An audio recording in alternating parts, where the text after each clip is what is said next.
Hello student of 8th class. As we have completed our advent of European powers and English East India Company and French East India Company, और जिसमें हमने समझा भी कि किस तरीके से अलग अलग पावर्स भारत में ट्रेड करने के लिए आई और अपना एक पॉलिटिकल पावर इस्टेब्लिश करने का प्रयास किया।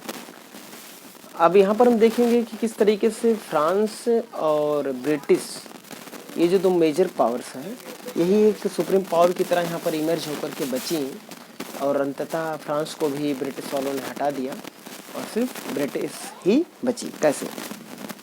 देखिए, जो Portuguese who were the first Portuguese and Dutch, these two powers were driven out by British and French. Okay, left French and जो ब्रिटिश लोग थे, इन लोगों में ब्रिटिश और फ्रांस में Anglo French war, Anglo French wars हुए, क्योंकि फ्रेंच ईस्ट इंडिया कंपनी एक सेपरेट थी, Anglo it means British East India Company. चूँकि ब्रिटिश ईस्ट इंडिया कंपनी अपना डोमिनियंस अपना इस्टेब्लिश करना चाहती थी, तो उसके सामने सबसे बड़ी प्रॉब्लम क्या थी? फ्रांस। तो जो फ्रांस और इंग्लैंड के बीच में इंडिया के ट्रेड से रिलेटेड, ट्रेड को लेकर के जो वार्स हुए, उनको एंग्लो फ्रेंच वार कहा जाता है। चूँकि ये कर्नाटक के मैदान में ज़्यादातर लड़े गए, इसलिए इसको इसलिए कार्नेटिक वार भी कहा जाता है। क्या कहा जाता है? कार्नेटिक, कर्नाटक का वार। ठीक है, कर्नाटक वार हिंदी में आप पाओगे, कार्नेटिक वार्स, कार्नेटिक वार्स। ये बेटा कार्नेटिक वार्स जो हैं, ये 1746 से लेकर के आपने 1744 लिखा है, टेक्स्ट बुक में आपके 1744 लिखा, लेकिन आप 1746 आप जानिए। 1746 से लेकर के 1763 तक ले कितने वार हुए? ब्रिटिश एंग्लो और एंग्लो फ्रेंच वार, कार्नेटिक वार, 3 कार्नेटिक वार्स हुए। देखिए, इन 3 कार्नेटिक वार्स को हम बता देते हैं। जो फर्स्ट कार्नेटिक वार है, कार्नेटिक वार, ये जो हुआ हमारा 1746 से लेकर के 1748 तक। ओके, इसमें बहुत निर्णायक भूमिका नहीं हुई, लड़ाई हुआ। सेकंड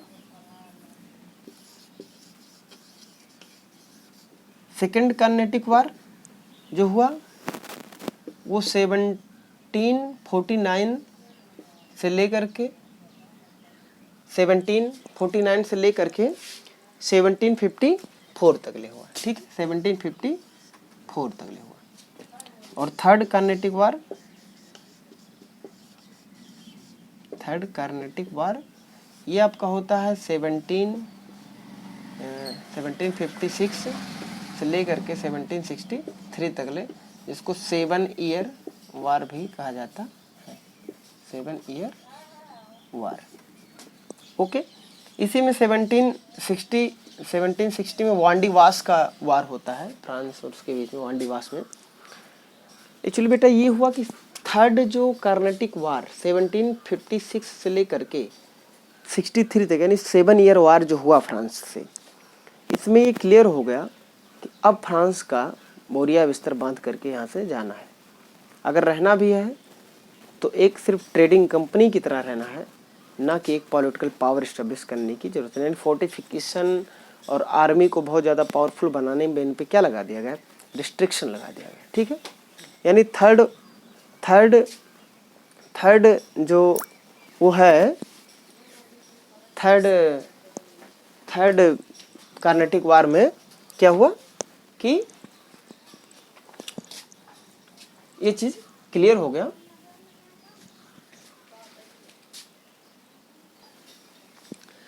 अच्छा बेटा, आप लोग तो इस चीज को क्लियर ही होगा कि महारानी एलिजाबेथ ने ब्रिटिश ईस्ट इंडिया कंपनी को सिर्फ ये दिया था कि आप को ब्रिटिश किसी ट्रेडर से कम्पेट नहीं करना है, बट ये नहीं रिस्ट्रिक्ट करता था कि किसी अदर यूरोपियन पावर्स ना आए, कि फ्रांस ना आए, कोई नहीं आए। ठीक है, इस तरीके से फ्रांस के साथ वार होकर के और ब्रिटिश डोमिनियन यहाँ पर स्टेब्लिश हो जाता है। फ्रांस खाली ये बचता है कि भैया आप सिर्फ ट्रेडिंग कंपनी की तरह रही है, ठीक है। अब हम थोड़ा सा देखेंगे, हमारा झुकाव थोड़ा सा बनेगा बंगाल में, ठीक है। बंगाल जो है ये पोर्शन है भारत का, यहाँ पर ये पोर्शन बंगाल जो आज के समय में बिहार, उड़ीसा, पश्चिम बंगाल और बांग्लादेश का जो पोर्शन है यही बंगाल कहा जाता था। अब एक घटना आपको याद आ रही होगी कि after the death of Aurangzeb in 1707 Mughal emperor started declining and many regional powers declared themselves as independence and got rid of by control and dominance from Mughal Empire. 1707 में औरंगजेब का डेथ होता है, डेथ ऑफ औरंगजेब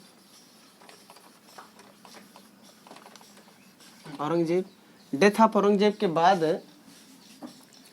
ये बैठता है यहाँ पर बहादुर शाह, ओके। बहादुर शाह 12 से 13 बहादुर शाह बैठता है, बहादुर शाह प्रथम बैठता है। फिर 12 में बैठता है, लेकिन 13 में ही 1713 में जहांदार शाह बैठता है,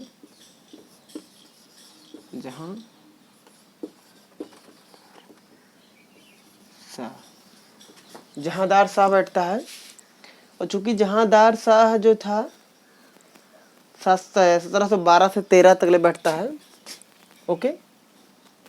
सॉरी ये गड़बड़ हो गया बेटा, 1707 से 12 और 1712 से लेकर के 13 तक जहांदार शाह बैठता है। 1713 से लेकर के 1717 तक फर्रुखशेर बैठता है। फर्रुखशेर की स्पेलिंग देख लेना। ये चारों बैठते हैं। फर्रुखशेर के समय में अली बंधु आते हैं, मोहम्मद अली बंधुओं, जिसमें जिनको किंग मेकर के नाम से जाना जाता है, हाँ, किंग मेकर के नाम से जाना जाता है, जो सैयद बंधु जिनको किंग मेकर के नाम सैयद बंधु थे, अब्दुल्ला खां और हुसैन अली खां, ये दोनों थे ये किंग मेकर। तो फर्रुखशेर के समय में चूंकि तब तक ले मुगल एम्पायर बहुत कमजोर हो चुका था, तो बंगाल जो था, बंगाल में मुर्शीद कुली खान एक गवर्नर था, उसने अपने आप को आज़ाद घोषित करके बंगाल का नवाब घोषित कर दिया। अब बंगाल का जब नवाब उसने घोषित कर दिया, मुर्शीद कुली खान, ओके। ये तो मुगल एम्पायर से वो हैं, इनको हम इरेज कर दे रहे हैं। ये सब चीज़ें टेक्स्ट बुक में आपको रेयर कैसे मिलेंगे, आप नेट पे भी सर्च करके पढ़ सकते हैं। मुर्शीद कुली खान 1717 से लेकर के 1727 तक ले, और लास्ट में 1757 का समय आता है। 1757 का समय आता है बेटा। इस समय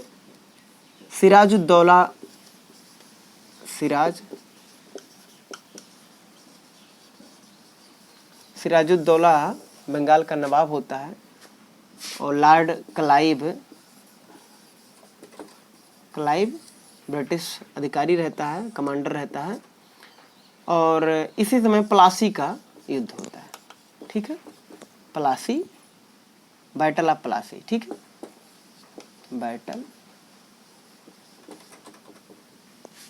बैटल ऑफ प्लासी में हमें देखने को मिलता है। बैटल ऑफ प्लासी 1757 में बैटल ऑफ प्लासी होती है। प्लासी एक जगह है, वहाँ पर लॉर्ड क्लाइव सिराजुद्दौला की सेना लड़ती, जिसमें सिराजुद्दौला क्या होता है, हार जाता है और मार दिया जाता है। और फिर लॉर्ड क्लाइव ब्रिटिश कंपनी के द्वारा बंगाल में मीर जाफर का नाम याद रखेंगे आप लोग। मीर जाफर को बंगाल का नवाब घोषित किया जाता है, डिक्लेयर किया जाता है, उसको अपॉइंट किया जाता है। लेकिन बाद में मीर जाफर को भी लगता है कि ये ब्रिटिश कंपनी का कुछ नौटंकी ज़्यादा हो रहा है, तो ये कुछ अपने आप को आज़ाद करने का सोचता है। लेकिन फिर नेक्स्ट टाइम ब्रिटिश क्या करते हैं, ब्रिटिश हटा करके मीर कासिम को मीर कासिम को अपॉइंट कर देते हैं। ओके, मीर कासिम को अपॉइंट कर देते हैं, लेकिन मीर कासिम के समय भी कुछ दिक्कतें होने लगती हैं और मीर कासिम को फिर हटा करके फिर मीर जाफ़र को अगेन, मीर कासिम क्योंकि अपने आप को फ्री करने का सोचा, जब मीर कासिम को उन्होंने अपॉइंट किया तो फिर वो मीर जाफ़र को ही उसी की जगह पे प्लेस कर देते हैं। ठीक है, तो क्या होता है, क्योंकि Mir Qasim was defeated in 1763 and Mir Jafar was restored in Nawab Bengal. Mir Qasim फिर से जब मीर जाफ़र को फिर से नवाब बना दिया गया बंगाल का, तो मीर कासिम जो सेकंड टाइम हुआ था ये भाग जाता अवध के नवाब शुजाउद्दौला से मिलता है। ठीक है, और शाह आलम सेकंड उस समय होते हैं दिल्ली में मुगल एम्परर शाह आलम सेकंड। तो तीन लोगों की कंबाइंड मिलिट्री बक्सर बिहार में पड़ता है, बक्सर डिस्ट्रिक्ट अभी भी है, बिहार के बक्सर डिस्ट्रिक्ट में ये लोग आमने सामने आते हैं और यहीं पर बैटल ऑफ बक्सर यानी प्लासी का वार कब हो रहा है, 1756 में। 1756 के बाद combine army Mughal emperor Shah Alam second, ठीक है, शुजाउद्दौला और मीर कासिम, ये तीनों मिल करके battle of Buxar, okay, battle of Buxar, battle of Buxar में क्या करते हैं, लड़ाई इनकी होती है। ये आपकी होती है 1764 में, 1764 में बैटल ऑफ बक्सर में होती है। यहाँ पर ब्रिटिश की जीत होती है और ये क्लियर हो जाता है कि अब भारत में ब्रिटिश पावर एकदम इस्टेब्लिश हो जाएगी। ओके, और उसके एक साल बाद तुरंत, इसके एक साल बाद अगले ही साल 1765 में ट्रीटी ऑफ इलाहाबाद होती है। Treaty of Allahabad, treaty of Allahabad में बेटा क्या किया जाता है कि आज का जो बंगाल है, ठीक है, यानी बंगाल, उड़ीसा और बिहार, ठीक है, बंगाल, बिहार एंड उड़ीसा, यहाँ की दीवानी को क्या किया जाता है, ब्रिटिश को दे दिया जाता है। दीवानी इट मीन्स लैंड रेवेन्यू को दे दिया जाता है। और land revenue battle of Buxar में पा करके कंपनी को सिर्फ शाह आलम सेकंड को कुछ रुपए देना था, ठीक है, शाह आलम को कुछ रुपए सिर्फ देना था, कुछ रुपए दे करके, और उन्होंने अपना जो एक वो किया, ठीक है। देखो इसमें लिया कि नवाब Awadh was made to pay an indemnity of 50 lakh rupees और 26 लाख रुपए का लगभग वो एक साल में उनको अपना वो टैक्स देना था ब्रिटिश उसको।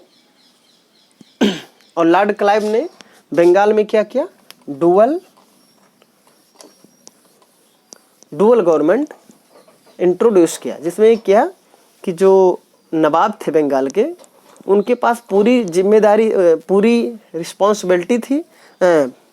रिस्पॉन्सिबिलिटी पूरी थी, लेकिन गवर्नेंस कुछ नहीं। गवर्नेंस ब्रिटिश के पास, इनके पास पूरी रिस्पॉन्सिबिलिटी। गवर्नर के पास कोई रिस्पॉन्सिबिलिटी नहीं, मतलब ब्रिटिश के पास कोई रिस्पॉन्सिबिलिटी नहीं, लेकिन पावर्स खूब ज़्यादा। ये इंट्रोड्यूस किया गया। और लास्ट में आप देखोगे कि वारेन हेस्टिंग 1772 में आते हैं, तो ये डुअल जो गवर्नमेंट है इसको क्या कर देते हैं, एबोलिश कर देते हैं, ठीक है। और उन्होंने क्या क्या अपना टैक्सेशन दिया है, टेक्स्ट बुक में आप उसको पढ़ लीजिए। हम फिर आगे पढ़ेंगे ग्रोथ ऑफ ब्रिटिश इन्फ्लुएंस, ठीक है। देखेंगे कि मैसूर, मराठा, इन लोगों को कैसे फ्रांस की तरह इन्होंने अपना हराया और किस तरीके से अपनी पावर को एस्टेब्लिश किया। Thank you.